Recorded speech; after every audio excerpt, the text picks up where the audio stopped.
Buongiorno, buona giornata, ben ritrovati con Focus TG. In 9 anni un carrozziere di Mestre ha subito 33 furti e c'è un uomo che continua ogni giorno ad entrare nella sua azienda e vediamo tutti i particolari, ce li racconta Anna Maria Parisi in diretta da Mestre. A te la linea, Anna Maria.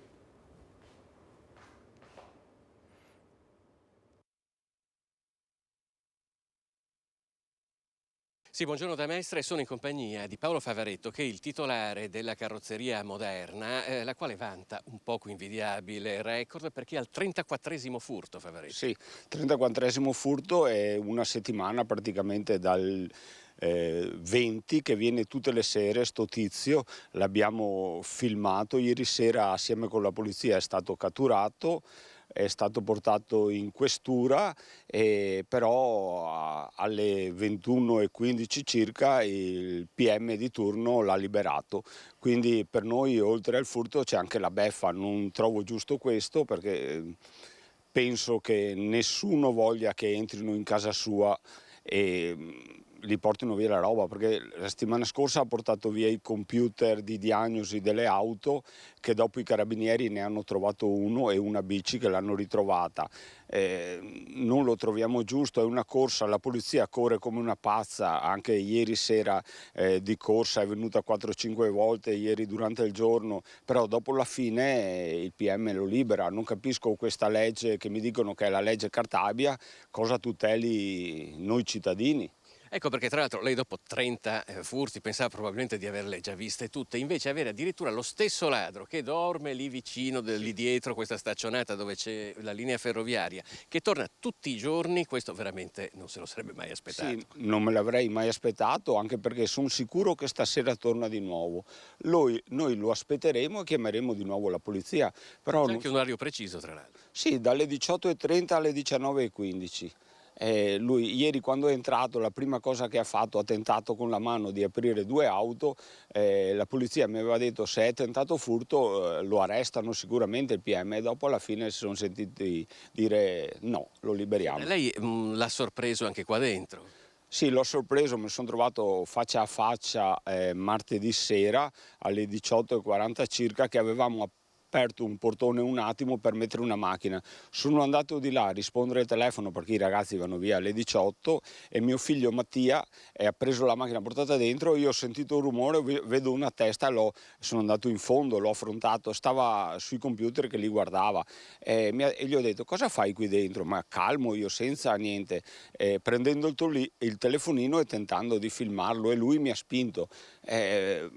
Questo non lo trovo giusto, mi hanno messo anche le mani addosso, io sono un buono. Sono arrivati tutti perché è passato anche il ministro Alfano, Angelino Alfano quando era ministro, le hanno promesso che la situazione sarebbe cambiata, invece è rimasto sempre tutto uguale. Come si fa a continuare a lavorare in queste condizioni? È quasi impossibile perché noi siamo stati rimborsati gli primi anni dall'assicurazione, ma adesso non rimborsano più, ci hanno anche scritto con PEC che non ci pagano più i sinistri e noi in tutti questi anni abbiamo 2 milioni di euro di furti di danni. Non lo trovo giusto, difatti io faccio un appello a Mattarella e alla Meloni, ma questa cosa bisogna risolverla. Non è possibile una cosa del genere. Io se sono lì al governo devono pensare qualcosa, perché è una cosa stranissima, non lo trovo giusto. Uno che non gli capita una cosa del genere non si rende conto perché non dormi alla notte, dopo ti scoppiano le vene sugli occhi, mi è scoppiata stamattina, per forza nervoso. Ieri mattina sono arrivato alle 7, sono andato via da Mestre alle 21:30 dalla questura. Ieri mezzogiorno sono andato a fare una denuncia, non sono riuscito a mangiare, quindi non ho pranzato, mangio qualcosa nella macchinetta, ma è vita questa. È vita, è un imprenditore, dicono non lo trovo giusto, ma non sono solo io, è tutto così. Tra l'altro diciamo anche Paolo che questa carrozzeria che lei gestisce da lavorare a circa credo 22 famiglie sono i suoi dipendenti, per cui non sarebbe neanche facile, oltre che completamente ingiusto, quello di passare la mano e di arrendersi. Sì. Io la ringrazio della sua disponibilità e restituisco la linea allo studio.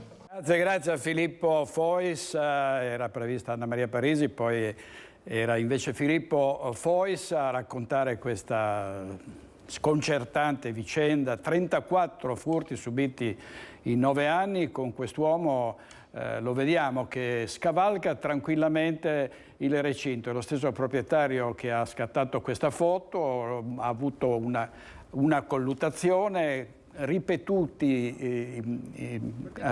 cioè intrusioni ripetute da parte di questo ladro recidivo che non ha scrupoli, entra tranquillamente, affronta il proprietario e fa quello che vuole giorno e notte, viene poi arrestato e il giorno dopo scarcerato. Quindi giustissimo l'appello del carrozziero, che si rivolge addirittura al Presidente della Repubblica Mattarella, alla Meloni, e noi giriamo tutte queste richieste anche al Ministro trevigiano della Giustizia Carlo Nordio, che si sta occupando di concorso esterno in associazione mafiosa, di abuso d'ufficio, ma che dovrà intervenire anche nella legge che prevede pene severe, ma prevede anche scarcerazioni evidentemente rapide, consente ai magistrati di rimettere in libertà personaggi del genere che continuano a colpire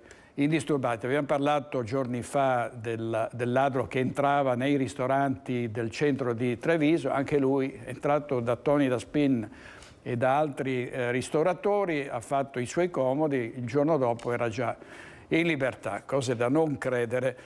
A Vicenza per l'appunto è stato arrestato un pregiudicato straniero che si aggirava in via Quadri, era ricercato per rissa e trovato anche in possesso di droga. La polizia di Vicenza lo ha arrestato, probabilmente gli agenti se lo ritroveranno libero domani, dopodomani, oggi stesso, chi lo sa, vediamo.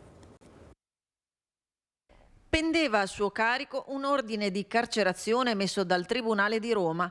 L'uomo, arrestato dagli uomini della Questura di Vicenza, era ricercato per l'espiazione di una pena di circa 4 mesi di reclusione per aver preso parte ad una rissa avvenuta a Roma nel 2019.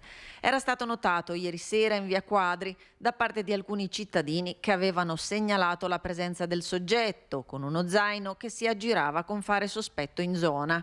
Sul posto arrivate le pattuglie della squadra volanti lo hanno individuato e identificato. Si tratta di un 35enne cittadino nigeriano con a proprio carico numerosi precedenti per reati di vario genere e gravità, quali ricettazione, danneggiamento, furto, rapina, porto abusivo di armi atte ad offendere e spaccio.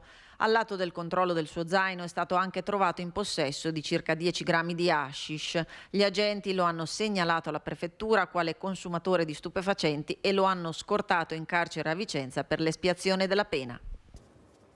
Ha provocato un incidente a Malo ed è stato identificato, ma ha detto subito agli agenti della Polizia di Stato che l'auto gli era stata rubata. Ovviamente non era vero, era lui al volante quando ha provocato questo incidente. Ovviamente è stato denunciato.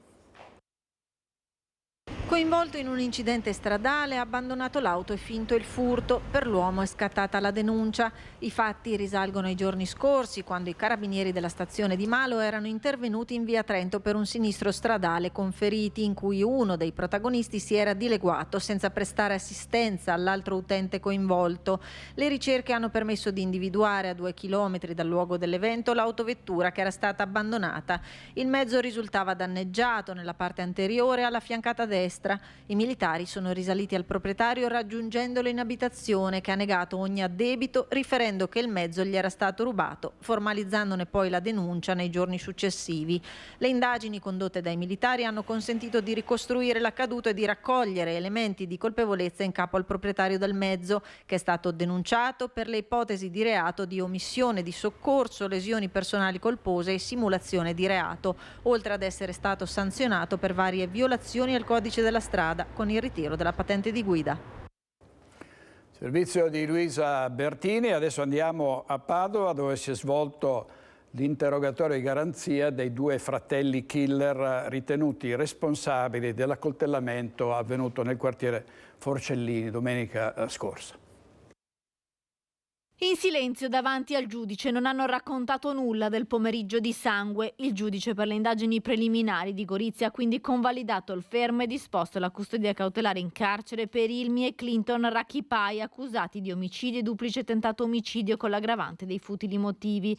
L'agguato è avvenuto domenica nell'androne di un palazzo di via Dorighello nel quartiere Forcellini. I due fratelli albanesi non hanno parlato, dunque non hanno svelato il movente dietro l'accoltellamento fatale del loro connazionale Albert Deda, morto dopo essere stato pugnalato all'addome, e del ferimento di altri 2 albanesi tuttora ricoverati in azienda ospedaliera a Padova. Intanto questo pomeriggio dovrebbe svolgersi l'autopsia sul corpo del 24enne ucciso, forse da un unico colpo al cuore. Verranno eseguiti anche i test tossicologici. Al momento l'ipotesi più battuta è quella di una lite per un'ospitalità negata ad un altro albanese arrivato da poco a Padova. Ilmi e Clinton Rakipai, dopo il delitto, sono scappati in auto verso il confine con la Slovenia. Si sono comprati vestiti nuovi e forse si sono sbarazzati di un'arma. I carabinieri però hanno sequestrato alcuni coltelli da cucina ritrovati nell'appartamento di via Dorighello, dove vivevano i 2 fratelli. Servizio di Valentina Visentin, continuano gli sbarchi di migranti e gli arrivi in Veneto, e ci sono anche molti furbi tra questi migranti. In particolare un 30enne nigeriano è stato arrestato dalla polizia di Padova perché si era presentato per chiedere in questura il permesso internazionale, ma è stato riconosciuto come trafficante di esseri umani. È stato arrestato. Vedremo anche qui quanto resteranno in carcere questi ed altri delinquenti. Vediamo.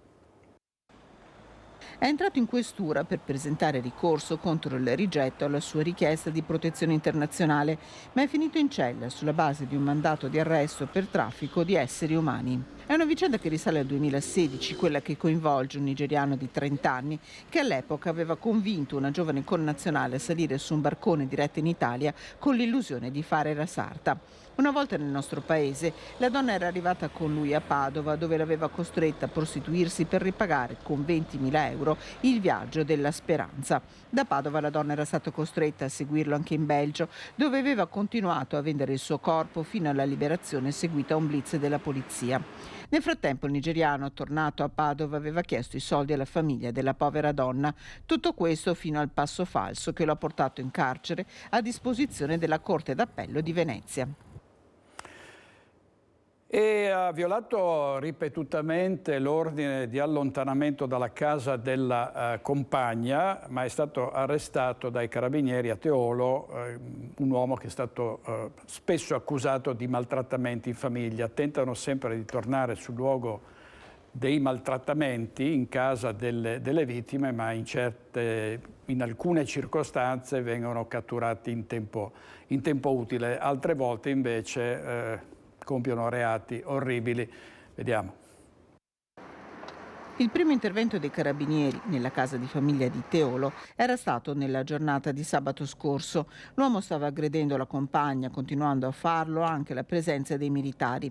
Sentito il pubblico ministero di turno, i carabinieri avevano notificato all'uomo un decreto di allontanamento che lui ha ripetutamente violato. Avendo capito la gravità della situazione, i carabinieri hanno continuato a sorvegliare le abitazioni della famiglia, tanto che nel pomeriggio di lunedì l'uomo è stato scoperto in casa nascosto dietro il letto. A quel punto per lui è scattato l'arresto. Andiamo a Bassano del Grappa perché mancano poche ore al voto in Consiglio Comunale che deciderà i destini dell'area di San Lazzaro. Ne abbiamo parlato tante volte, abbiamo sentito spesso i residenti. C'è di nuovo in diretta da San Lazzaro Sharon Di Carlo. A te la linea, Sharon.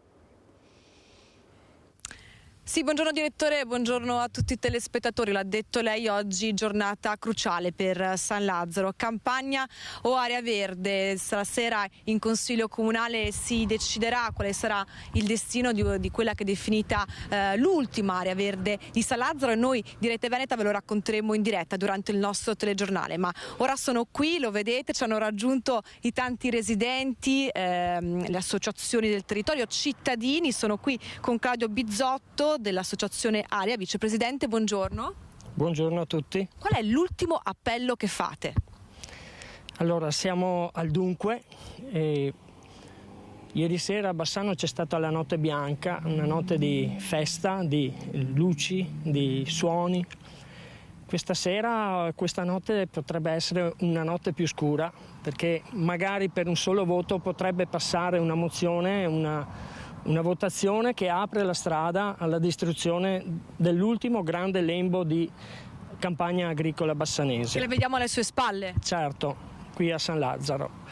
E se succede questo sicuramente si aprono prospettive anche per ciò che va oltre questa campagna, perché si crea un precedente fuori dalle righe.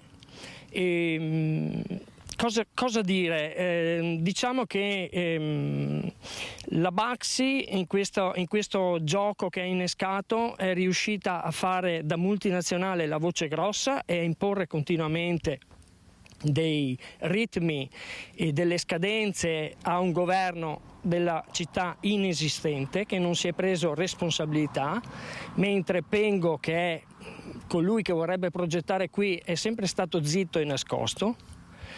Ma quello che voglio dire è che il Comune non ha provato a trovare nessuna strada alternativa, è stata ai ritmi imposti da Baxi. È un anno che va avanti la vostra battaglia. Certo, è da un anno per altre cose, però vorrei dire, fermiamoci a questo gioco in cui chi proponeva con forza il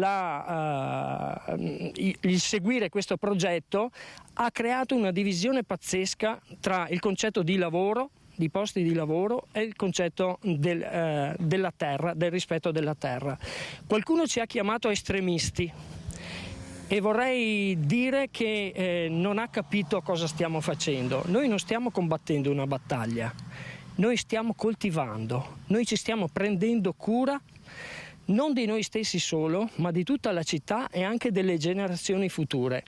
Soprattutto in vista del cambiamento climatico, l'abbiamo visto, grandinate, cambiamenti climatici improvvisi, Tezze sul Brenta in primis. Certamente abbiamo gli specchi di quello che potrà succedere e qui si sta scherzando col fuoco, ma soprattutto con l'acqua, no? Perché questo è un territorio di acqua dove si ricaricano le falde, dove si depositano un sacco di flussi e da dove partono poi una serie di servizi ecosistemici che sono insostituibili e che vengono azzerati con un progetto del genere. Visto la storia della situazione ormai va avanti da tempo, le faccio una domanda: come andrà questa sera secondo lei? Io non lo so come andrà. Quello che chiedo io è che venite tutti in consiglio comunale con i vostri amici, con i vostri amanti, con i vostri figli, per vedere che cos'è la responsabilità, che cos'è per testimoniare con un fragoroso silenzio il vostro amore per il futuro e per far crescere il seme che noi stiamo coltivando da un anno, che è quello di prendersi cura del territorio che si abita, perché anche se questa sera passasse questa votazione, noi non alzeremo la bandiera bianca e andremo fino in fondo. Grazie mille direttore, io la saluto con un appello di tutte queste persone, ripeto, cittadini anche non residenti proprio qui a San Lazzaro, associazioni, un appello comune, lo faccio dire a voi. Basta cemento che la terra è stanca. Grazie direttore, da San Lazzaro è tutto, vi restituisco la linea. Messaggio forte e chiaro, grazie Sharon, grazie molte. Seguiremo ovviamente stasera in diretta sui nostri telegiornali quello che accadrà in consiglio comunale. Belle anche le immagini del nostro operatore di questi cittadini in mezzo ai campi contrari ai capannoni. Adesso restiamo però, visto che Sharon Di Carlo parlava di maltempo, a Tezze sul Brenta è successo di tutto, soprattutto auto sforacchiate dalla grandine, imprese e case distrutte. Vediamo che cosa si può fare per arrivare al risarcimento danni. 100 milioni di danni che sono stati calcolati dal Presidente Zaia e il Governo per ora ha rimandato la decisione sulla richiesta dello stato di calamità di 5 regioni, tra queste il Veneto e il Friuli Venezia Giulia. Tezze sul Brenta, uno dei comuni del territorio più colpiti dal maltempo dei giorni scorsi, avvia una procedura per la richiesta di risarcimento danni. Non sarà semplice, dal suo canto il comune non possiede i fondi necessari per coprire tutti i danni e risulta fondamentale un supporto da Roma. Al proposito, l'amministrazione comunale si sta muovendo perché il tempo per inviare le domande stringe. Il sindaco in videoconferenza con la protezione civile regionale è riuscito a aprire un protocollo.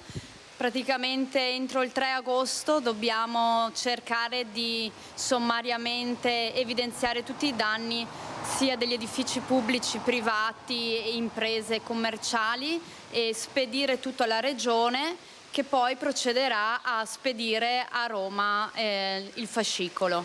Questo per eventuali risarcimenti? Certo, naturalmente poi Roma deciderà se aprire lo stato di crisi, nominare quindi un commissario straordinario che poi procederà alla distribuzione di questi fondi. Siamo molto concitati e speriamo che veramente ci sia attenzione per questi gravi danni che hanno colpito il nostro territorio. Anche perché sono tantissime, immagino, le richieste che arrivano al comune da parte dei vostri cittadini. Sì, i cittadini continuano a chiamarci, continuano a chiederci aiuti perché naturalmente tanti non hanno l'assicurazione, quindi anche se anche l'assicurazione sicuramente non potrà coprire al 100% tutti i vari danni che sono stati causati da questa terribile tempesta. E purtroppo il comune non ha tutte le risorse disponibili, per soddisfare queste richieste. Stiamo cercando su tutti i fronti di trovare una risposta positiva perché comunque siamo molto impegnati e vogliamo dare un aiuto concreto ai nostri cittadini e speriamo che Roma ci aiuti e ci senta.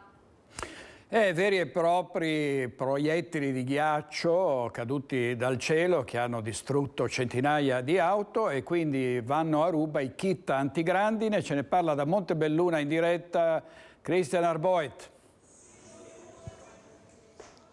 Sì, direttore, buongiorno anche da parte di Nicoletta Rizzetto che sta curando la parte tecnica. Sono da poco passate le mezzogiorno e 20, qui con me c'è Tiziana, l'abbiamo trovata tra gli scaffali di Beps qui a Montebelluna alla ricerca proprio di un kit antigrandine, di un telone. Perché, Tiziana, cosa è successo a casa sua? Perché appunto abbiamo avuto danni alla mia auto in special modo, però visto che sono qua la compro per tutti e tre le macchine e quindi insomma parabrezza distrutto e molti danni anche alla carrozzeria. Molti danni, mi diceva, nella sua casa di Giavera, anche ai pannelli fotovoltaici. Sì, anche pannelli fotovoltaici e alcuni dei nostri vicini hanno avuto anche le vetrate rotte. E qui la conta dei danni in corso sostanzialmente, mi diceva, non sa ancora se funzioneranno o meno. Esattamente, sì, c'è qualcosa appunto che probabilmente è andato fuori uso completamente e invece qualcosa che si può ancora risanare mettendolo comunque a posto.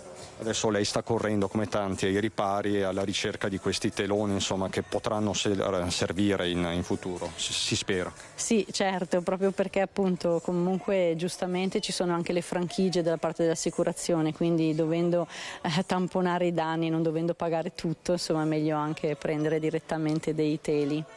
Ecco, grazie mille signora Tiziana per questa sua testimonianza. E la storia della signora Tiziana è la storia di tanti in questi giorni. Mi sto muovendo con Nicoletta tra gli scaffali, con me anche Laura Cebina, responsabile di reparto. In questi giorni voi siete bersagliati di richieste. Sì, abbiamo tantissima gente, tantissime richieste e sentiamo storie di tutti i tipi, tutti i drammi purtroppo dei nostri clienti, però riusciamo ad accontentare quelle che sono le richieste dei clienti e riusciamo anche un attimino a tranquillizzare l'ansia dei nostri clienti che vengono qua anche per prevenire questa problematica qua. Perché questo è il tema, tanti si sono messi paura in questi giorni, ovviamente. Assolutamente, noi per fortuna riusciamo ad avere questi kit antigrandine, quindi questi teli che aiutano ad ammortizzare queste catastrofi, okay, che stanno avvenendo e stanno andando via letteralmente a ruba. Ecco, questo scaffale, direttore, per intenderci, ieri sera era vuoto, sono arrivati di fatto i rifornimenti e probabilmente sarà così anche nei prossimi giorni. Sì, diciamo che già già oggi pomeriggio prevediamo che sia vuoto un'altra volta e ormai dobbiamo aspettare la prossima settimana per averne ancora, perché anche il nostro magazzino purtroppo è costantemente bersagliato di richieste, sia anche dalla parte online, quindi dalla parte del sito, sia anche del cliente fisico in negozio. Laura, ci può mostrare brevemente? Allora, questo è il telo praticamente, dove c'è questo materassino chiamato foamy dello spessore di 4 mm che va a coprire tutta la parte alta della macchina, quindi va dal cofano fino al portellone posteriore. La parte laterale invece è questo telo semplicissimo, quindi comunque senza spessore, però comunque molto valido anche ai fini della protezione, quindi fa scivolare via il chicco proprio dal vetro e dalla carrozzeria. Questo serve per la grandine, diciamo così, standard, per la grandine record invece? Ammortizza un attimino, ok, non mi fa la bozza, mi fa un po' di piccolo bozzetta, evita di rompere il vetro, ma comunque può essere che la crepa la fa lo stesso, però riusciamo ad aiutare il cliente dandogli anche dei kit di riparazione poi per i vetri e per delle carrozzerie. Va a ridurre, diciamo così, la capacità distruttiva di questi mega chicchi che abbiamo visto in questi ultimi giorni. Laura Cebin, grazie davvero per il suo supporto e per tutte queste indicazioni. Direttore, per il momento ti restituisco la linea con Nicoletta Rizzetto. Adesso andiamo a Conbertaldo di Vidor per fare il punto della situazione con il sindaco Bailo. Anche lì ci sono tante storie da raccontare, perché la conta dei danni prosegue in tutta l'Alta Marca. A te la linea. Grazie molte a Cristian Arboit e a Nicoletta Rizzetto. Ci raccontava ieri sera durante Focus il dottor Casteller la disavventura di un suo amico che aveva ritirato l'altro giorno una macchina costata molto da un concessionario.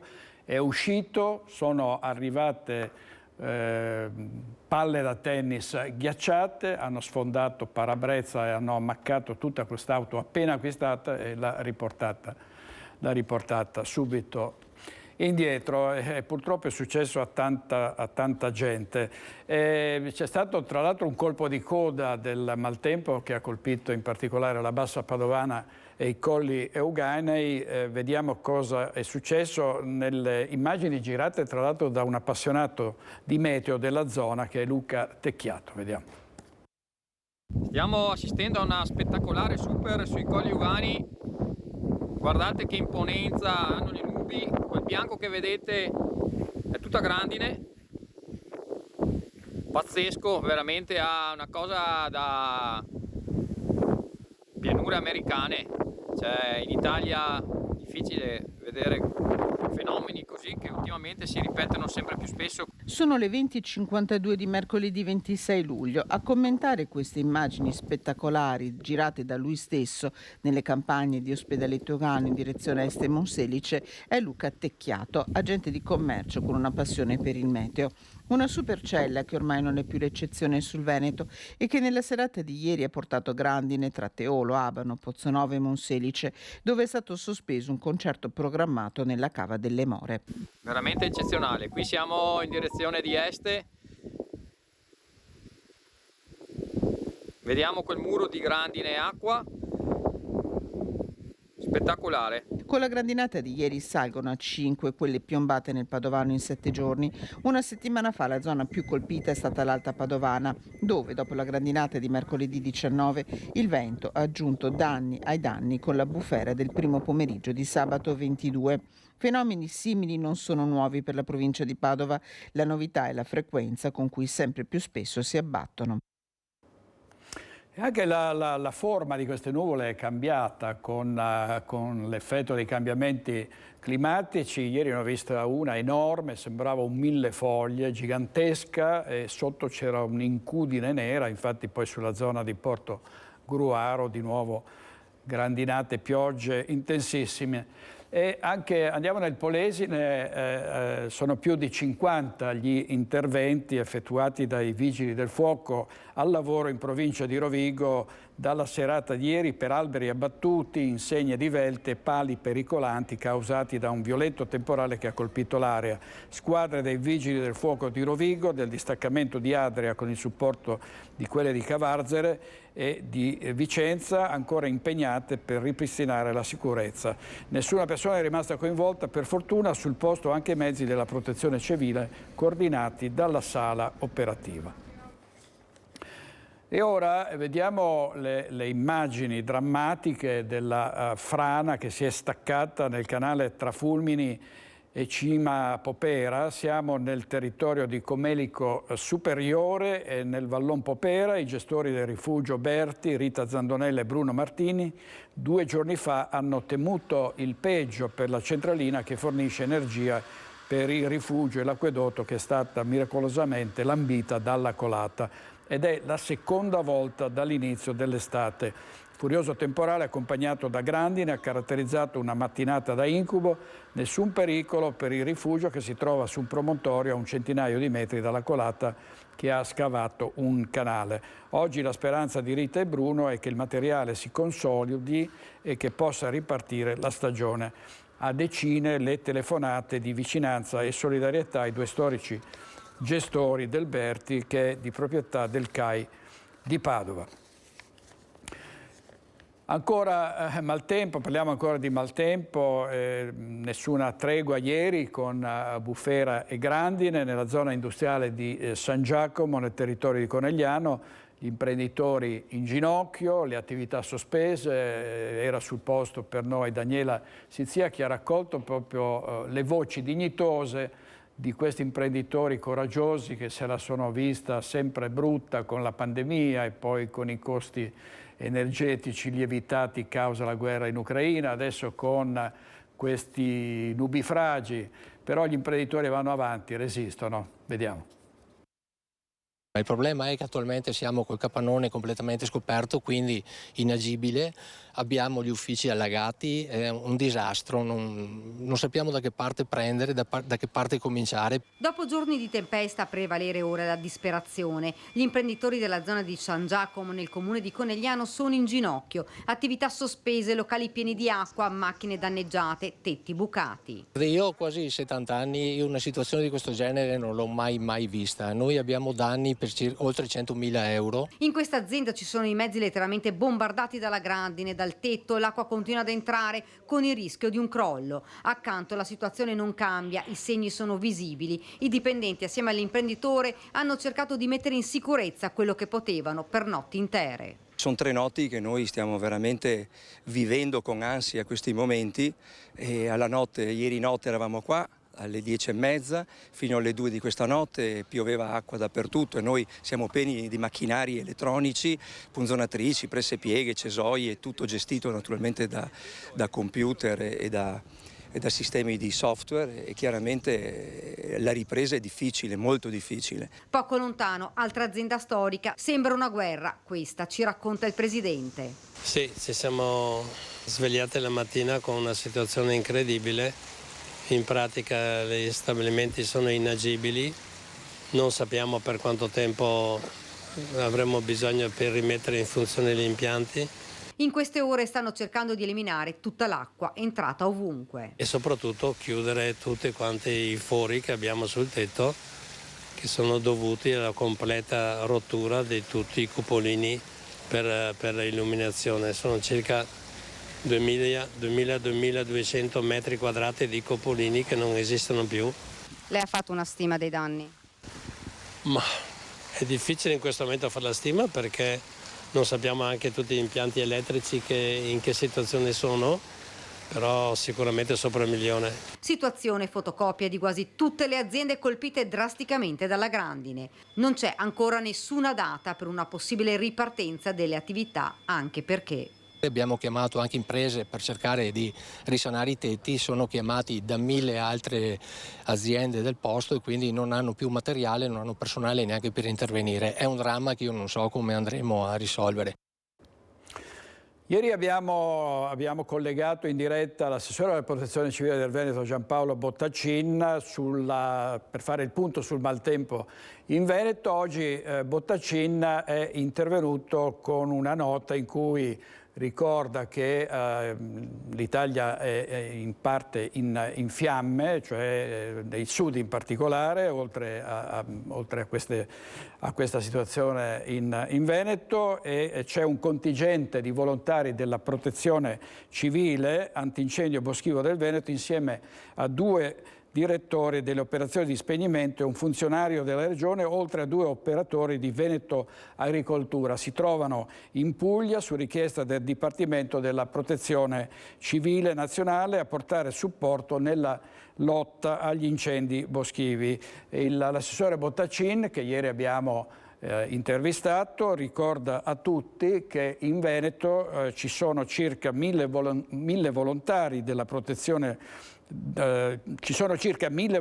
della protezione civile specializzati nell'antincendio boschivo, pronti a intervenire in tutto il territorio. Ciò non toglie che, facendo parte del sistema nazionale della protezione civile, dice Bottacin, possiamo essere chiamati ad operare anche fuori regione, ovviamente mai lasciando sguarnito il territorio. Gli animali risentono fortemente della situazione del maltempo, soprattutto i cani temono i tuoni, i fulmini, cercano riparo quando c'è la furia degli elementi, ma poi ci sono anche gli animali che sono in canile, perché anche quest'estate molti cani e molti gatti sono stati abbandonati, animali domestici. I cani sono per fortuna a volte protetti e portati nei canili. Ce ne parla da Rubano in diretta Chiara Gaiani. A te la linea, Chiara.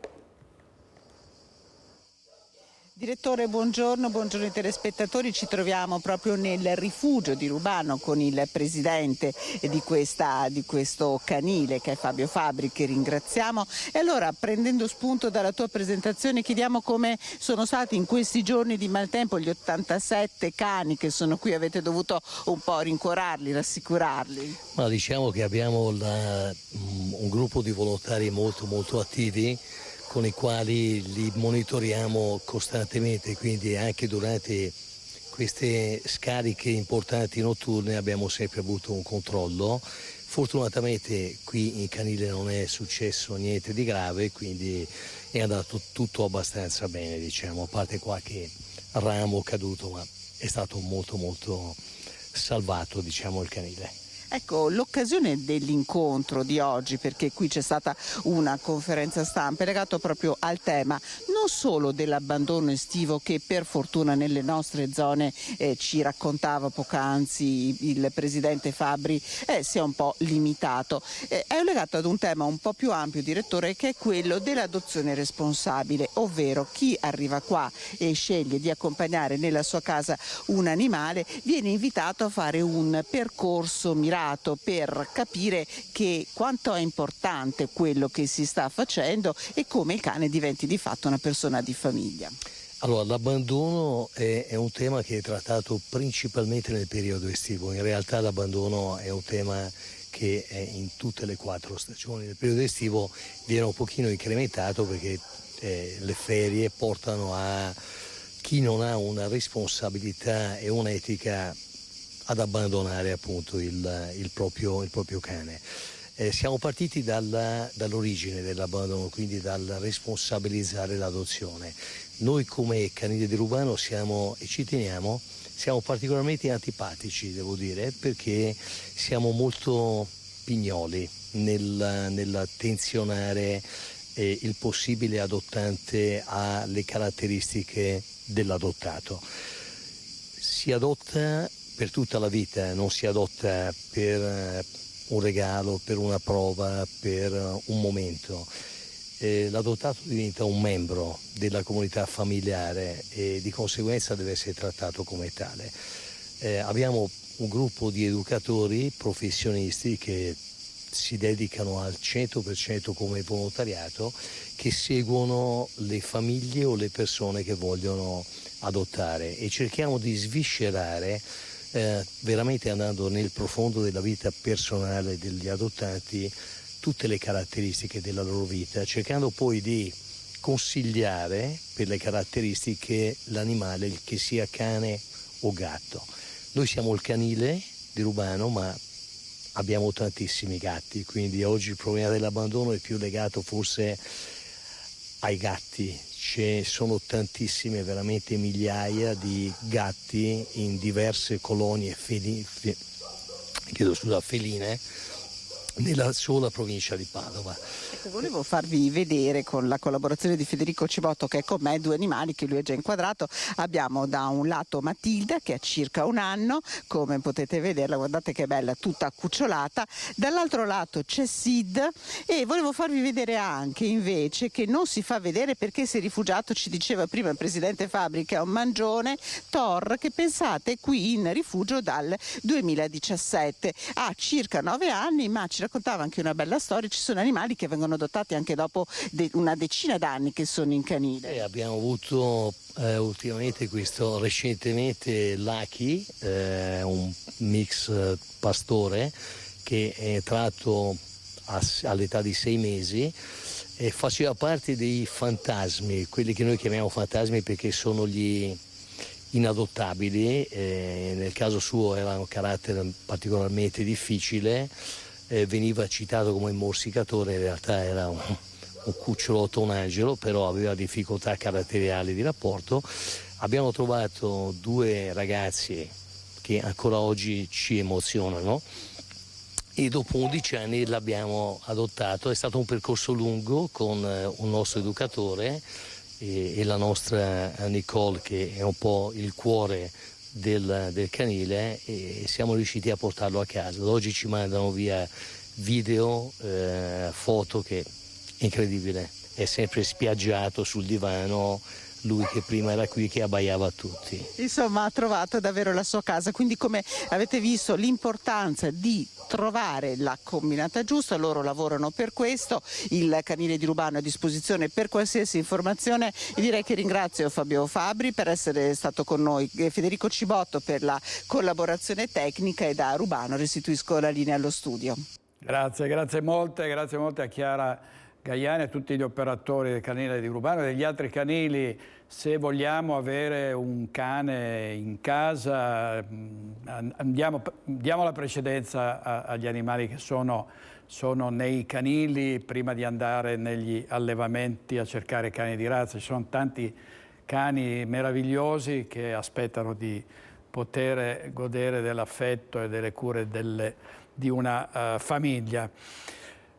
Torniamo al maltempo, perché dicevamo che anche gli animali subiscono il trauma del maltempo, e tra le frazioni più colpite nell'ultima ondata nella Marca trevigiana c'è Godega di Sant'Urbano con le sue frazioni di Bibano e di Pianzano. Vediamo. Mio marito che filmava e io ho acceso la candela veramente lì in preghiera, e la mattina del martedì anche i bambini hanno sentito il frastuono. Ieri sera c'era il vento, infatti si sente che il clima non è ancora cambiato.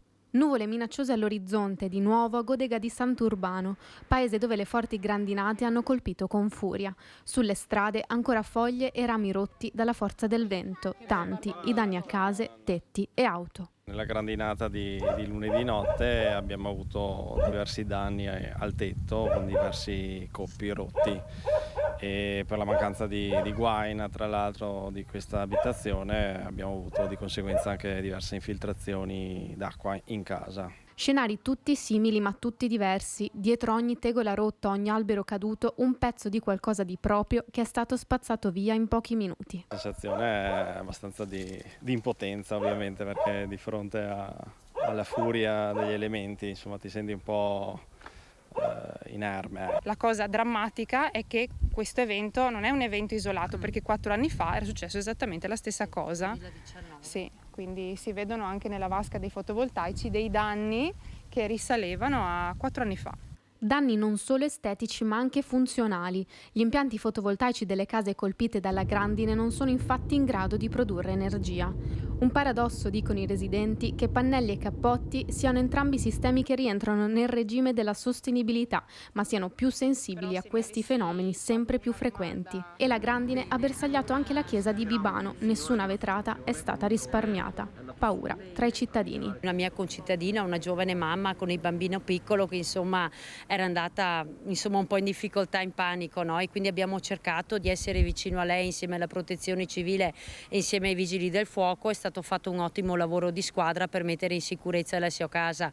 Grandine che ha ferito anche persone. Emblematico il caso di un signore a cui sono stati dati 12 punti alla testa dopo che un chicco di grandine l'ha colpito. Sono nuovamente preoccupata, speriamo dopo 2 serate molto difficili di non avere ulteriori problemi. Queste nubi sono un po' inquietanti, devo dire, quindi speriamo non ci siano altri momenti difficili per il mio comune, spero proprio di no.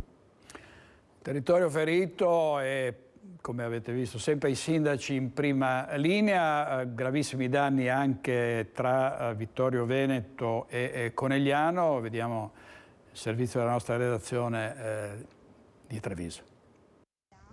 Da Conegliano a Vittorio Veneto la tempesta non ha risparmiato nessuno e niente. Girando fra le strade troviamo alberi squarciati, tetti devastati, impianti fotovoltaici distrutti, famiglie che hanno risparmiato ogni centesimo per posizionare i pannelli solari. In un attimo tutto è andato rovinato. Una situazione drammatica, ci spiega il sindaco di Conegliano Fabio Chies. Da un lato i privati che si ritrovano con moltissimi danni, magari non tutti assicurati, dall'altra parte le imprese che magari sono assicurate però devono bloccare l'attività. Per loro penso che gli pianga il cuore vedere i dipendenti che invece di lavorare le loro macchine si trovano a dover scopare acqua fuori, a dover mettere in ordine, però questo dimostra anche la grande laboriosità di noi veneti, ci si trova veramente a rimboccarsi le maniche, a lavorare tutti, viene la pelle d'oca a vedere quanta buona volontà ci si mette, ma insisteremo per chiedere la calamità naturale non solo per le aziende ma anche per i privati. Cittadini disperati che in queste ore stanno cercando di sistemare al meglio tetti e balconi delle proprie abitazioni, le auto danneggiate non si contano, finestrini e parabrezza completamente esplosi. Sì, assolutamente, tra l'altro abbiamo chiesto a Savno di essere più veloce negli interventi perché non si può aspettare così tanto tempo, dobbiamo essere sul pezzo, dobbiamo riuscire a dare una mano a questi imprenditori e anche ai singoli cittadini, perché ieri sera ci siamo ritrovati alle 2 a spalare acqua dagli scantinati con la Protezione Civile, ma veramente le emergenze sono tante. Mi auguro che venga decretata la calamità naturale perché i danni sono tantissimi e ripeto sono diverse, perché mentre il privato magari non è assicurato e ci rimette, però abbiamo bisogno di aiutarlo, per le imprese è un altro discorso. Le imprese possono essere assicurate ma gli piange il cuore, che queste imprese non è che devono stare qua a pulire, devono lavorare e loro sono i primi a piangere su questa cosa qua perché non è accettabile. Un territorio ferito più volte, siamo abituati a rialzarci e continuare a lavorare, spiega il primo cittadino, ma in questo momento non vediamo la luce in fondo al tunnel.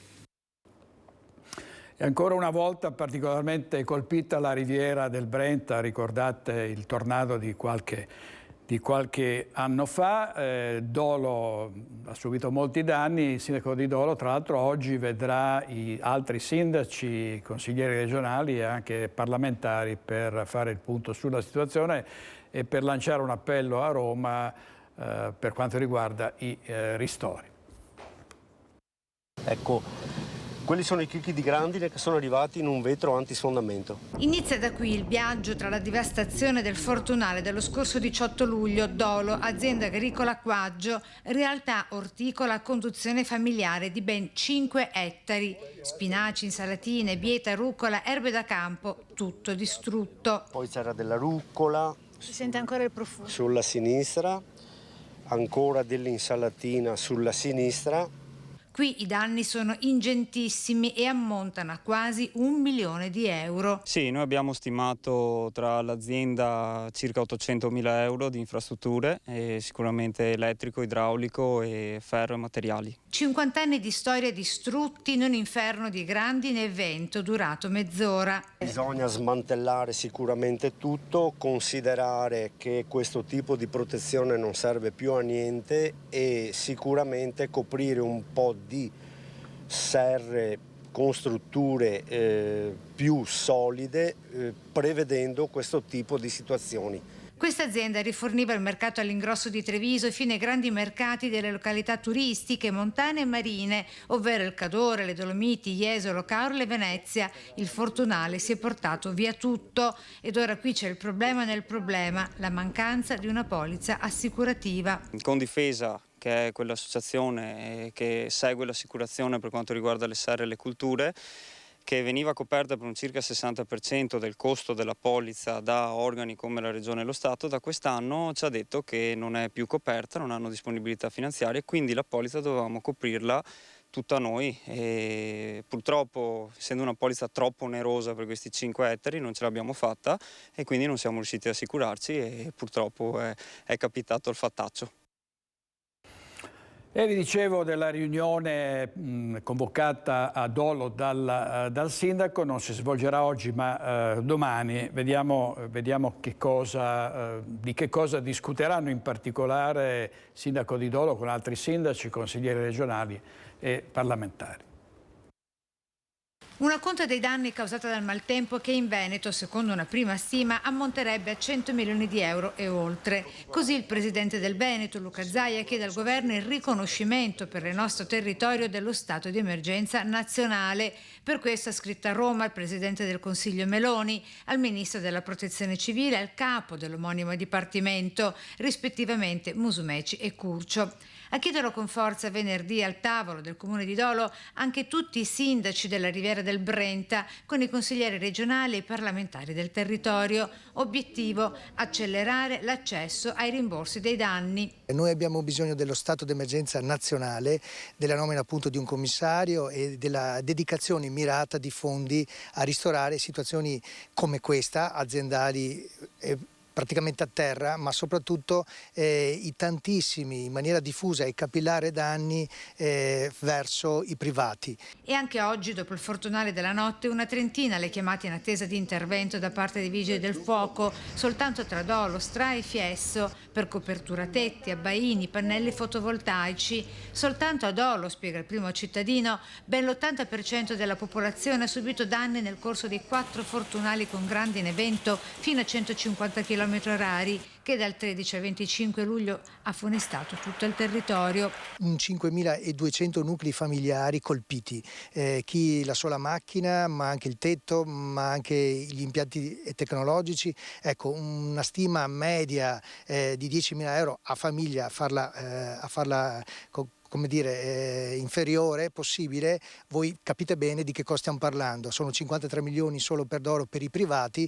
Per la provincia di Venezia anche oggi 3 le squadre di vigili del fuoco al lavoro con un'autoscala con la quale dal comando, insieme agli uomini della protezione civile, si è cercato di rispondere a tutte le chiamate di urgenza con le infiltrazioni d'acqua dal tetto, scantinati e garage per accumulo e difficoltà di drenaggio, causa detriti e fogliame. L'appello del primo cittadino di Dolo a chiunque dotato di buona volontà e mezzi possa prestare aiuto concreto. A partire da volontari con utilizzo di droni per monitorare i nostri edifici pubblici, piuttosto che invece a psicologi, piuttosto che invece perché esiste anche un problema psicologico di paura ogni volta che piove, ogni volta che vi è un lampo. Andiamo in pubblicità, 2 minuti, poi torniamo con Focus TG, altre corrispondenze dei nostri inviati dalle province del Veneto. A tra poco.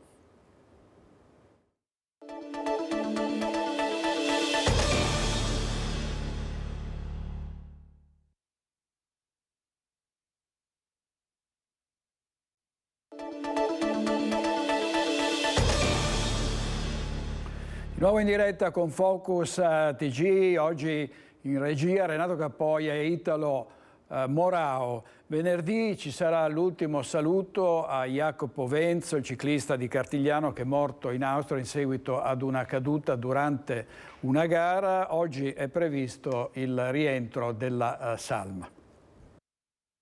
Rientrerà in Italia domani la salma di Jacopo Venzo, lo sfortunato ciclista 17enne che ha perso la vita in Austria dopo una rovinosa caduta durante una gara. Le autorità del paese d'Oltralpe hanno dato il nulla osta per l'espatrio del corpo del giovane studente del liceo artistico di Nove, atleta della squadra Campana Imballaggi Geoetex Trentino, corpo sul quale non è stata effettuata l'autopsia. Secondo la magistratura austriaca, infatti, la morte sarebbe sopraggiunta per le gravi ferite riportate nell'incidente. Qualsiasi altra ipotesi è stata esclusa. La salma sarà portata al cimitero di Nove in attesa della cerimonia funebre che si terrà venerdì pomeriggio alle 16 al CMP Arena di via Cadolfina a Bassano. Per l'ultimo saluto a Jacopo Venzo sono attesi molti giovani, amici di scuola e dell'ambiente sportivo, rappresentanti delle società nelle quali la giovane promessa del ciclismo ha militato. E in attesa del funerale la famiglia ha organizzato una seconda veglia di preghiera in programma domani sera alle 20 nella chiesa di Cartigliano.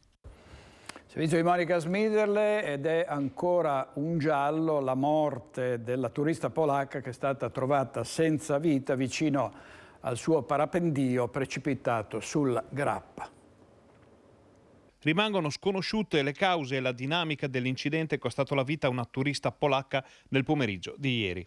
La donna, che aveva 36 anni, è precipitata con il suo parapendio sotto il sesto tornante della strada General Giardino sul Monte Grappa, nel territorio comunale di Borso. La segnalazione di una vela caduta nel bosco è arrivata al soccorso alpino della Pedemontana del Grappa e sul posto è arrivato anche l'elicottero di Treviso Emergenza che dopo un lungo sorvolo ha individuato il paracadute d'emergenza. Trattandosi di un ripido bosco, fitto l'eliambulanza ha calato con un vericello di 36 metri il tecnico di elisoccorso in un varco della vegetazione. Il tecnico è poi risalito a piedi e ha rinvenuto il corpo della pilota molto distante da dove si trovava la vela e senza imbrago. Al medico accorso sul luogo della tragedia non è rimasto che constatare il decesso della 36enne. La salma è stata affidata ai carabinieri. La donna era in zona con il marito e un amico che stavano seguendo il volo via radio. Saranno quindi fondamentali le loro dichiarazioni sull'accaduto per ricostruire esattamente l'incidente. Un'ultima ora dal Corriere del Veneto, vediamo la prima pagina del Corriere del Veneto online. Un bambino di 2 anni è caduto a Marghera dal terrazzo al terzo piano di casa. Il papà dice sta bene, è un miracolo, probabilmente è caduto su un tendone o su una... non si sa bene come si sia potuto salvare, è stato subito soccorso ai genitori, potrebbe essere salito su un tavolo vicino al parapetto per poi sporgersi e cadere di sotto, ricoverato in pediatria a Padova, non sarebbe in pericolo di vita, è successo a Marghera. Poi sempre dal Corriere del Veneto, a Verona, l'omicidio-suicidio dei fratelli Baltieri, la terribile verità, Patrizio premeditò il delitto. Anche qui sono ancora misteriose cioè la dinamica di questo delitto. È un omicidio-suicidio, un ragazzo ha ucciso il fratello e poi si è ucciso, ma non si sa ancora per quali motivi. Andiamo ad Oderzo, torniamo ad Oderzo, dove ieri sera un uomo si è accasciato a terra davanti alla porta d'ingresso di un bar a causa di una coltellata alla schiena. Una coltellata sotto la scapola destra, quella che ha fatto cadere un 35enne di origini marocchine inerme e quasi privo di conoscenza, davanti alla porta del bar L'Incontro, nel piano centro di Oderzo. È uno straniero, lo si conosce anche così, sì, l'avevamo visto ancora e quindi girava qua per la piazza. Erano circa una quindicina i giovani che sono stati notati da alcuni passanti correre via dalla Piazza Grande. Giovani che sembrava scappassero, non in gruppo ma diradati, come a non voler dare troppo nell'occhio, quando, intorno alle 23, uno di loro si è accasciato a terra davanti alla porta d'ingresso del bar. Mi sono trovata questo signore a carponi in avanti sulla soglia e non si capiva se era scivolato, caduto, quindi una volta rigirato abbiamo visto che aveva sangue e di conseguenza abbiamo chiamato il 118. Secondo un testimone oculare, il ferito aveva anche 3 graffi alla faccia e del sangue che scorreva dall'orecchio. Sembrava scivolato sulla soglia, mentre invece era caduto da ferita, insomma, che poi rigirato per aiutarlo ci siamo accorti che aveva sangue e quindi tolto lo zaino, aveva la maglia piena di sangue, alzata la maglietta, quindi avevamo proceduto già prima a chiamare il 118, subito come era caduto perché aveva sangue al volto. L'uomo è stato portato all'ospedale di Treviso, dove è ricoverato in prognosi riservata, ma non in pericolo di vita. Risulta già noto alle forze dell'ordine e l'umore per le vie di Oderzo dopo la vicenda non è dei migliori. Ci sono gang che girano, sì, questo è anche vero, però non mi è mai capitato. Io faccio tante volte le chiusure, per cui chiudiamo anche tardi e c'è sempre tanti ragazzi che girano da soli, sì. Alla sera, ora c'è, la paura c'è, perché succedono abbastanza cose un po' tristi. Tutto il giorno questi qua spasso per strada non mi vanno, insomma. Ci sentiamo sempre meno sicuri e arrivare a questo punto, persino una cittadina come Oderzo, è una cosa che proprio abbiamo oltrepassato ogni limite. C'è paura di andare fuori di notte, ma di giorno è abbastanza sicura, tranquilla, ma quando scende la sera è un problema. La sconvolgente vicenda dell'omicidio di Margherita Ceschin, assassinata nella sua abitazione a Conegliano da 2 killer assoldati dall'ex marito della vittima, Enzo Lorenzon. L'amante del mandante di questo omicidio è in carcere perché è sospettata di esserne stata complice, è scossa e nega ogni addebito, dice il suo avvocato difensore. Sentiamo. La signora mi è sembrata alquanto scossa, soprattutto perché fa le sue valutazioni, quindi non riesce a comprendere perché si trova in questa situazione. Dichiara dal carcere la sua innocenza Dilesi Lorenzo Guzman, la 32enne dominicana arrestata con l'accusa di aver architettato insieme al compagno Enzo Lorenzon l'omicidio della moglie di quest'ultimo, Margherita Ceschin. La donna è assistita da un nuovo difensore, l'avvocato Giuseppe Pio Romano, che ribadisce in questa vicenda la giovane afferma di non c'entrare. Assolutamente non si fa capace della circostanza per la quale è dentro. Presenteremo l'istanza per l'esame. Non è una questione di misura, è una questione assolutamente riguardante proprio se c'erano o no quegli elementi che l'hanno portata ad essere accusata. Non una revisione della misura quindi, ma la liberazione della 32enne, chiederà l'avvocato Romano nel ricorso al Tribunale del riesame. Dilesi ha chiesto notizie del figlio undicenne. Quanto all'ipotesi che sia lei l'indagata che ha deciso di parlare con il PM per raccontare la sua versione dei fatti, il legale nega. Penso proprio di no, che noi abbiamo scelto di percorrere questa via. Ma il caso sta scatenando anche i leoni da tastiera e sui social network sia Romano che Fabio Crea, avvocato degli altri 3 arrestati, vengono presi di mira con commenti beceri e violenti. Non solo odio social per gli indagati, dunque, ma anche per i loro difensori, alimentando così una campagna denigratoria verso l'intera categoria. A Treviso controlli H24 da parte delle forze dell'ordine, anche Daspo Urbani, per contrastare il degrado di Piazza Borsa. Tecnicamente non si può definire un presidio fisso, ci saranno delle stazioni mobili che comunque permarranno in loco alternativamente da parte delle varie forze di polizia. Sarà una staffetta tra forze di polizia a garantire la sicurezza di Piazza Borsa e delle vie adiacenti, troppo spesso teatro di risse, aggressioni e episodi di degrado. L'ultimo della serie ha visto come vittima il presidente della Camera di Commercio Mario Pozza, minacciato con una bottiglia. Opta quindi per il pugno di ferro il tavolo convocato in prefettura con sindaco, polizia locale, questura, carabinieri, guardia di finanza. Anche durante il periodo notturno. Quindi 24 ore. E in un certo senso, compatibilmente con le risorse a disposizione delle forze di polizia, si cercherà di presidiare quella e anche ad altre zone, naturalmente. La stessa Camera di Commercio intensificherà la videosorveglianza e c'è poi il capitolo dei Daspo, sui quali sono in corso le valutazioni della questura. Contestualmente sono in corso tutti gli strumenti che la normativa consente nei confronti dei soggetti già individuati che verranno poi valutati dall'autorità giudiziaria e che porteranno, si presume, anche all'allontanamento delle persone che non sono residenti nella città città di Treviso. Aspetto sul quale non transige il primo cittadino. Ho chiesto al prefetto e alle forze dell'ordine che quelle poche persone che si sono rese protagoniste di episodi certamente spiacevoli, antipatici da condannare, siano allontanati dalla nostra città. Le forze dell'ordine stanno lavorando in questa direzione. Ma per arrivare agli allontanamenti serve la collaborazione di tutti. Faccio un appello ai cittadini di denunciare ogni qualvolta succede un episodio, piccolo o grande, di maleducazione, di aggressione, di offesa o di mancanza di rispetto, devono essere denunciate alle forze dell'ordine, perché così ci vengono dati degli strumenti in più per poter agire nell'allontanare queste persone che nulla hanno a che fare col nostro tessuto sociale. È molto difficile la situazione della Velvet, la società di marketing di Castelfranco, di cui si è parlato molto per aver rivoluzionato gli orari di lavoro. Ci sono 50 lavoratori in gravi difficoltà, vediamo.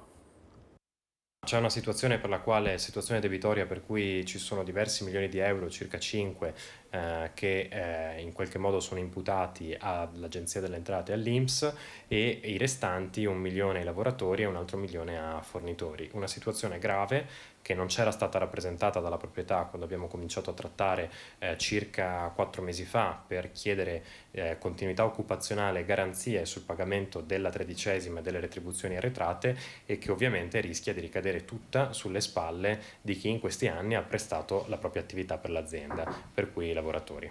Una nuova udienza per la verifica dei crediti è stata fissata per metà novembre, ma la situazione debitoria di Velvet Media, società di marketing di Castelfranco Veneto, per cui è stata dichiarata la liquidazione giudiziale nell'aprile scorso, appare già pesantissima per i sindacati, oltre ogni più nera aspettativa. A noi preme molto la situazione dei lavoratori, che è molto esposta. Si tratta di circa una 50ina di lavoratori che per diverso tempo e a vario titolo hanno lavorato per Velvet, che sono esposti per circa 1 milione di euro. Sembrano dunque lontani i tempi in cui Velvet Media, con il suo titolare Basselbeck Duns, annunciava la rivoluzione dell'orario di lavoro, con la gestione dei tempi in capo ai lavoratori. Buona pratica che aveva fatto il Giro d'Italia. Il colpo decisivo sarebbe arrivato con il Covid e i relativi insoluti. Ora almeno in 50 vedono un futuro nero.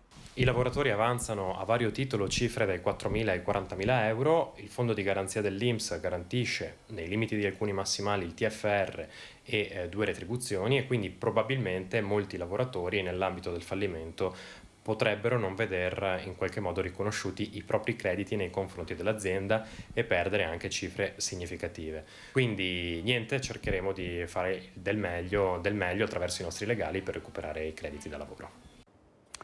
Restiamo sul fronte delle imprese, perché molti danni all'agricoltura provocati dal maltempo, in particolare sulle colline del Prosecco. Andiamo in diretta da Christian Arboit da Col Bertaldo. A te la linea, Christian.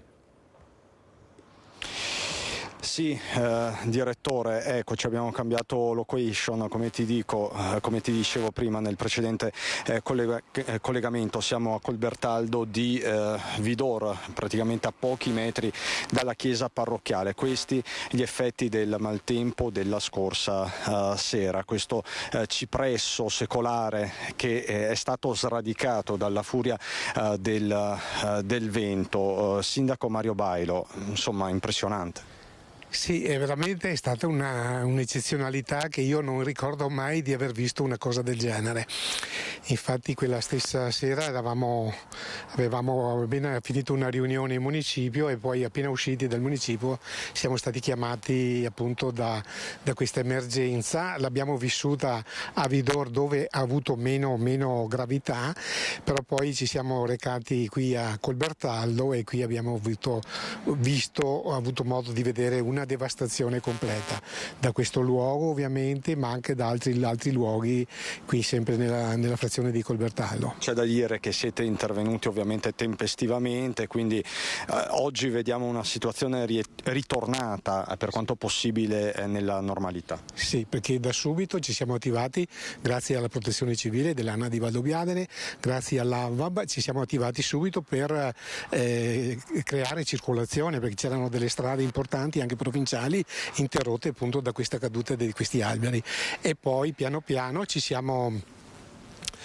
ci siamo resi conto, magari verso anche mattina presto, ci siamo resi conto i danni anche appunto che dei vigneti, delle rive classiche di Colbertallo, dove come si potete vedere c'è una devastazione unica più che rara. Ecco, direttore, Nicoletta Rizzetto vi sta mostrando, parliamo di uno degli scorci più belli della Marca, siamo nel cuore del patrimonio UNESCO, insomma è incantevole anche oggi con il sole, però questi vigneti sono spogli e l'uva che è rimasta rischia di marcire. Sì, senz'altro sì, questo qua sarà un raccolto praticamente nullo, quello di quest'anno in questa zona, e credo che si rimarcherà anche nel prossimo anno, perché appunto parlando con i coltivatori dicono che i tralci stessi sono quelli che dovrebbero essere diciamo produttivi per il prossimo anno, già da quest'anno già sono danneggiati, quindi ci saranno delle ripercussioni anche per il 2024.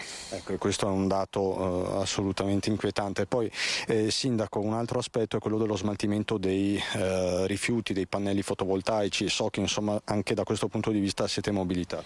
Sì, siamo già attivati con Savno e quindi siamo già in contatto che qui in questo breve periodo c'è la possibilità di portare in locazione tipo card sia i tralci, sia le ramaglie e anche eventualmente i fotovoltaici danneggiati.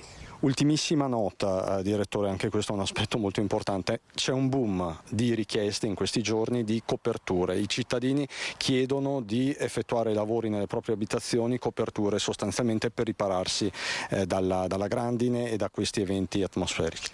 Certo sì, quindi adesso da qua non possiamo vedere, però ci sono state delle abitazioni, dei magazzini scoperchiati, totalmente scoperchiati, e quindi la gente già come classico dei nostri cittadini si sono già messi le mani attorno e cercano perlomeno di mettere in sicurezza quello che è rimasto sano, insomma. Ecco, diciamo che i trevigiani, come avete visto anche nel precedente collegamento, sono subito corsi ai ripari, proteggendo le macchine, proteggendo le case, ma insomma questa è la situazione in uno degli scorci, dicevo, più belli della Marca, Colbertaldo di Vidor. Da qui ringrazio il sindaco Mario Bailo e Nicoletta Rizzetto per la parte tecnica. Direttore, ti restituisco la linea. Grazie a Christian Arboit, a Nicoletta Rizzetto, grazie anche al vostro ospite. Ed è lutto nel mondo dell'avicoltura per la morte di un notissimo imprenditore, Antonio Fernando Trivellato, che ha dedicato la vita al recupero di una razza avicola pregiata che è quella della gallina di Polverara. È mancato dopo un periodo di malattia Antonio Fernando Trivellato, 82 anni, originario di Polverara, papà del presidente di CIA Padova Luca Trivellato. Storico imprenditore agricolo, è considerato anche il papà della gallina di Polverara, visto che ha dedicato anni al recupero della pregiata razza avicola, aprendo anche un agrimuseo e diventando una delle prime fattorie didattiche della provincia. Ha sempre creduto nel ruolo educativo dell'agricoltura, soprattutto a beneficio delle nuove generazioni. Era molto legato al territorio, che ha valorizzato dando il suo contributo alla ricostruzione della razza della gallina di Polverara fin dal 1984, ha ricordato la famiglia.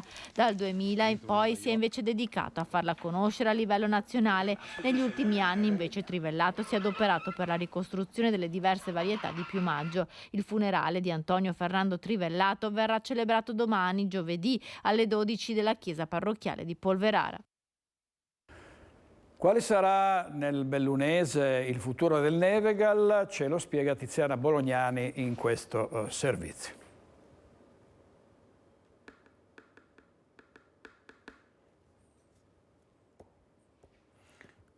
Allora facciamo, c'è un problema tecnico, allora vediamo invece la marcia, ce l'avete?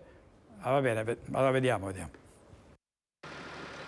È volontà dell'amministrazione mostrare che siamo vicini al Nevegal, non a parole ma con i fatti. Così il sindaco di Belluno, che stamattina a margine della conferenza convocata per annunciare l'avvio da sabato prossimo del servizio navetta Belluno-Nevegal, ha chiarito il percorso che negli ultimi mesi ha visto Palazzo Rosso interfacciarsi con un fondo di investimento internazionale intenzionato a dare una svolta al colle bellunese. Hanno così dimostrato e rappresentato molto interesse per investire qui nel nostro colle, quindi nel Nevegal, in vista sempre come indotto degli eventi del 26, quindi siamo una provincia olimpica e paralimpica e vogliono essere partecipi di uno sviluppo di un pezzo del nostro territorio. La nascita ufficiale della società Nevegal 365 SRL è attesa a breve, dopodiché, spiega De Pellegrin, potrà svilupparsi un progetto condiviso con chi vive in Nevegal, vi opera e lo sostiene. Da Palazzo Rosso la richiesta che la società sia italiana. Io credo che sia una buona prassi, perché società ce ne sono tante, non ho dubbi su nessuna, però credo che avere una società italiana, quindi nostra, che possa avere anche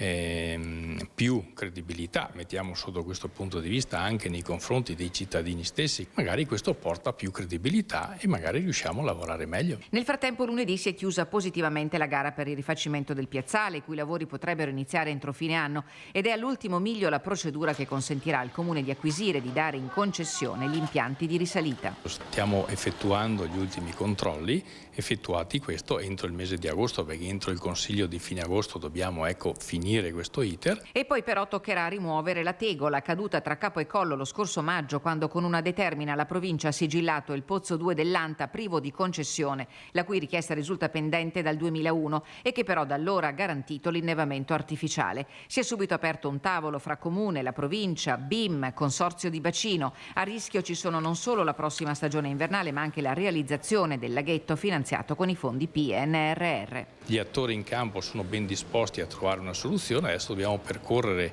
delle vie obbligate per assolutamente percorrere velocemente per non salvare assolutamente la stagione invernale prossima. È stato un grande successo a San Giorgio in Bosco per la manifestazione Corri per la tua scuola. Grande successo a San Giorgio in Bosco per la prima edizione di School Out, Corri per la tua scuola, manifestazione che ha visto la partecipazione di docenti, genitori, ragazzi e bambini che hanno percorso 5 chilometri immersi nella natura, con arrivo nel giardino di Villa Bembo, dove sono stati proposti giochi d'acqua per i più piccoli, ma non solo. Duplice lo scopo dell'iniziativa, come spiega la vice sindaca Loretta Frison, promotrice dell'evento. Il mio obiettivo è stato quello di ritornare da prima a stare tutti insieme, ma anche e soprattutto di lottare per un fine comune, che in questo caso è stato la raccolta fondi per delle serate formative. Abbiamo raccolto 540 euro. Ringrazio di cuore i genitori e quanti hanno partecipato, perché hanno dimostrato di essere una comunità straordinaria che insieme ha la possibilità naturalmente di fare tante cose. E come dice un proverbio africano, se le formiche si mettono d'accordo possono spostare un elefante. 1 minuto e mezzo di pubblicità e poi torniamo con Focus TG, state con noi.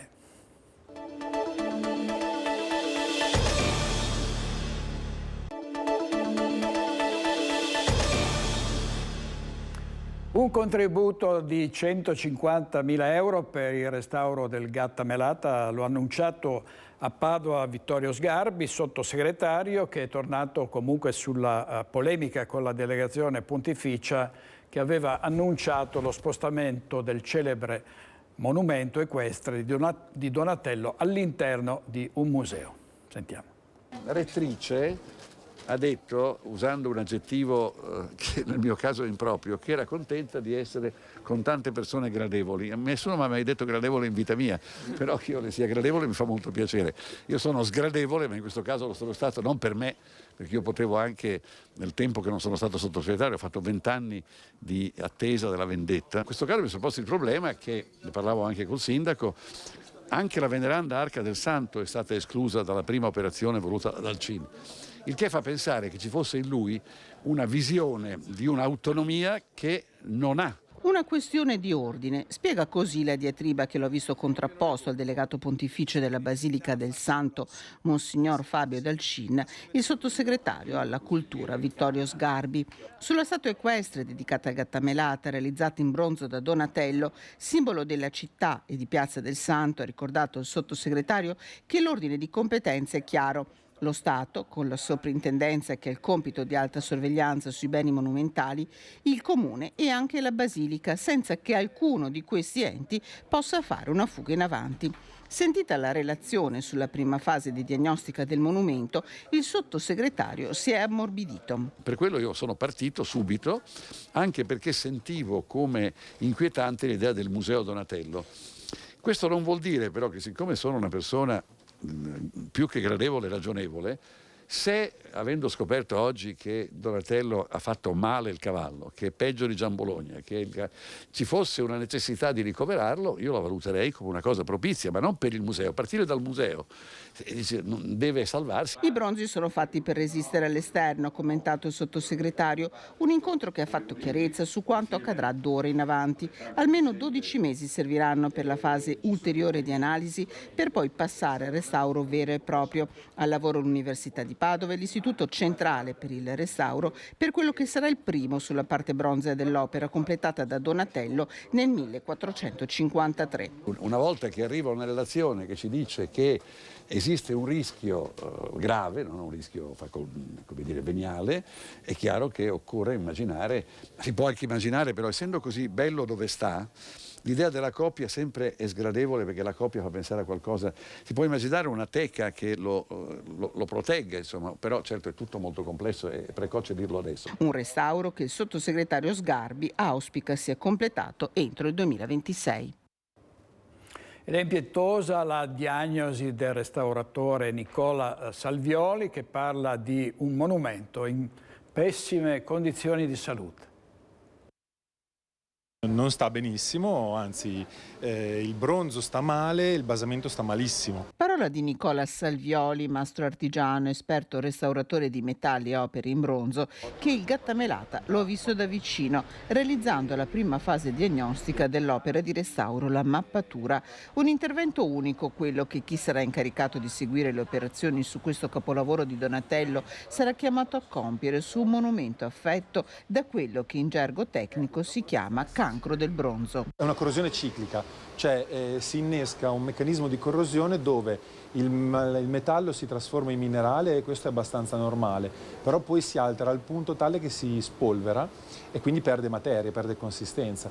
È molto frequente nei bronzi, soprattutto quelli archeologici, ed è una cosa che va fermata, perché altrimenti perdiamo materiale. 36 gli elementi di fusione assemblati nel monumento equestre, simbolo di Padova e della Piazza del Santo, collocati sopra un basamento di trachite, pietra di Listria e pietra di Vicenza, da 650 anni esposto all'area di Padova, tra le città più inquinate d'Italia, e con una vicinanza al mare che non giova al bronzo, di cui il cloruro è nemico giurato, che per la prima volta sarà sottoposto a restauro in stretta collaborazione tra soprintendenze e delegazione pontificia, come ha puntualizzato il sottosegretario alla cultura Vittorio Sgarbi. Il bronzo sembra che non sia mai stato restaurato. Abbiamo trovato un piccolo intervento, forse di fine 800, primi 900. Ce ne siamo accorti con l'endoscopio, perché abbiamo trovato una piccola vita all'interno per consolidare la coda. Non abbiamo documenti che ci dicano che è stato restaurato, mentre il basamento abbiamo almeno 3 interventi documentati, da fatture e da qualche disegno, non di più.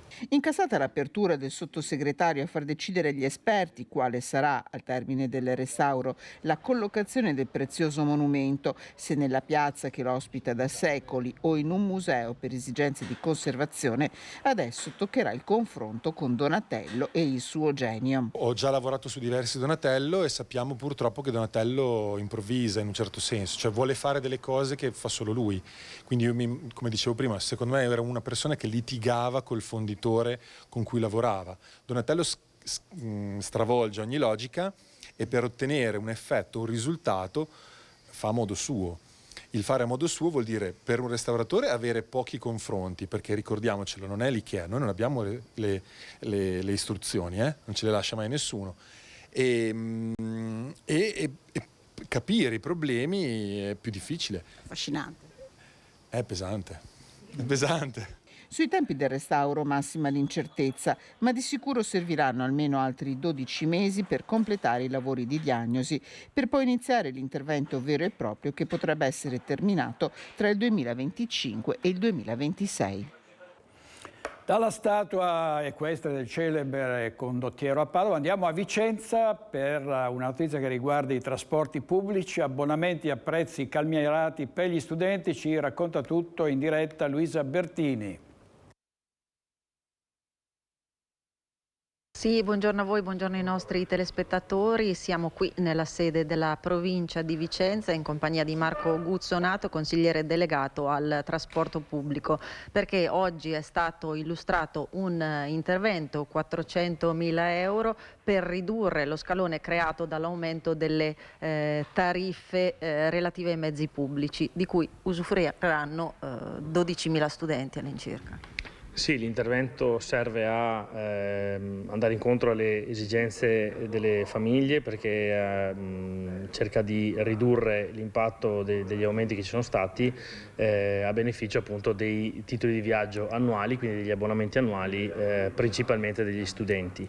Questi 400.000 euro che la provincia stanzia dal proprio bilancio per appunto andare a calmierare l'aumento riguardano tutte le classi, che è una novità, quindi in tutte le classi, che sono sostanzialmente le classi chilometriche di distanza dell'extraurbano, e l'altra novità è appunto la consistenza dell'intervento, perché l'anno scorso all'incirca l'intervento era stato di 200.000 euro, quindi quest'anno andiamo ad aumentare e a raddoppiare quindi la cifra con cui la provincia va incontro alle esigenze delle famiglie, diminuendo gli effetti degli aumenti che ci sono stati. E poi c'è un duplice intervento in realtà che va a coniugare quello che è il trasporto extraurbano con quello urbano. Sì, lì abbiamo stabilito anche un intervento c'è stata una diminuzione, un dimezzamento sostanzialmente di quella che è l'integrazione tra l'urbano e l'extraurbano, quindi del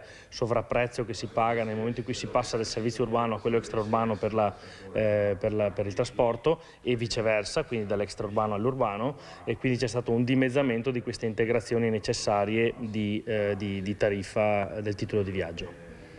Ecco, io ringrazio Marco Guzzonato e restituisco a voi la linea allo studio. Bene, grazie Luisa Bertini. È tutto per oggi. In regia oggi ci sono Renato Capoia e Italo Morao. Ci rivediamo stasera a Focus alle 21:15. Buona giornata, arrivederci.